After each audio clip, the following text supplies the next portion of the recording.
Well, thank you, Avis, for the opportunity. So today I'll be presenting on congenital X-linked retinoschisis, its demographic profile, clinical features, its natural course, and surgical indications. We have analyzed 70 eyes. So the prevalence report has been between 1:5,000 to 20,000, and you can see this is one of our patient which came with foveoschisis, and OCT obviously shows the spoke wheel pattern and everything. Even the fundus shows this meso phenomenon, which is nothing but the accumulation of potassium and vitreous bales. So mutation in the RS1 gene, which codes for the retinoschisin, a protein that helps in cellular adhesion as well as cell-to-cell interactions, and females are rarely affected because it's X-linked, so males will be affected, and it's in first decade of life. So this was a retrospective study, 7 years data. We included 70 eyes of 35 patients, a data set including demographic characteristics, phenotype, frequency of follow-up or surgery, surgical techniques, details, pre and post-operative visual acuity, and complications of congenital X-linked retinoschisis patients were obtained and analyzed. So this is in summary of our results. I cannot put every tables, but the total number of patients were 35 and 70 eyes were included. Mean follow-up time in months were 35 months, and most common phenotype was type 3 retinoschisis according to Preiner et al. Classification, which is complex type. It was in 77%. We have done OCT also, and mean central foveal thickness in microns was 531 microns.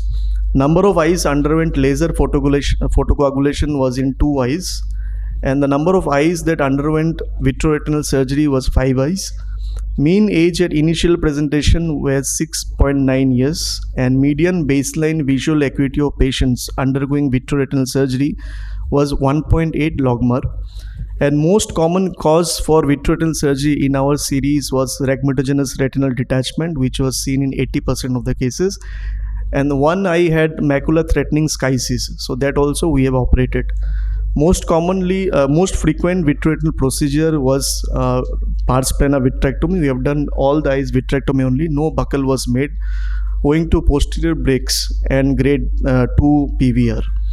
Anatomical success, 90% of the patients had anatomical success, with median final visual acuity was 0.6, and mean follow-up time in months was 26 months. So in discussion, most common phenotype in our study was type 3, that is complex, followed by type 4, which is foveoperipheral. Rhegmatogenous retinal detachment is the most common cause of surgery in patients with X-linked retinoschisis, and in our series also it was the similar case. And RRD in XLRS is seen in 10 to 22% of the cases with retinoschisis. Even Rosenfield et al. Reported rhegmatogenous RD to be the cause for surgery in 75% in the series of eyes undergoing surgery. Our study, RRD was the case. Of course, the total RD was in 4 eyes, and 1 eye had macula threatening schisis, and intraschitic hemorrhages was present in 5% of the cases. And as I have mentioned, vitrectomy was the choice of surgery in all the cases owing to posterior breaks and PVR changes. Even Rosenfield and Regelo et al. Found PVR as the most common pathology complicating the outcome of the surgery, and they require multiple frequent surgeries, 2 or 3 surgeries. PVR, I've already mentioned that 1 eye had PVR grade 2 changes, but no patient required repeat surgery except silicone oil removal. We have used 5,000 centistrokes oil. Rosenfield et al. Reported success rate of 87% after an average of 1.2 surgeries per eye, with visual improvement in about 50% of the eyes. And we had anatomical success rate which was 90%, which is anatomically.